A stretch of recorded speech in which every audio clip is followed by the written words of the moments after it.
absolument restaurer l'appréciation du juge et que de supprimer l'appréciation du juge en s'en remettant seulement au locataire qui devrait lui faire la démarche de demander de surseoir au délai, à l'expulsion, quand on sait qu'il y a plus de 60% des locataires qui ne sont pas accompagnés d'avocats dans les procédures, c'est vraiment faire le pari du non-recours au droit et donc un véritable problème de dégradation des droits des locataires.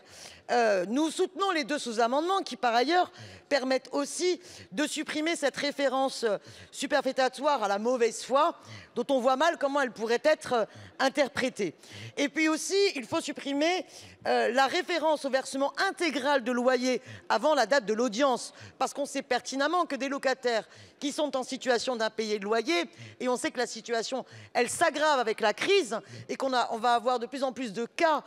ainsi, ce ne sont pas des ménages qui vont être en capacité de rembourser l'intégralité de leur loyer, de leur dette de loyer, avant l'audience. Et donc, il est important de permettre aux juges d'avoir une appréciation humaniste pour pouvoir justement prévenir et lutter contre les expulsions locatives, qui devrait être notre priorité, mais qui, hélas, n'est pas du tout l'esprit initial de cette loi, qui est vraiment une loi anti-locataire. Donc pour nous, ces deux sous-amendements sont extrêmement importants pour faire en sorte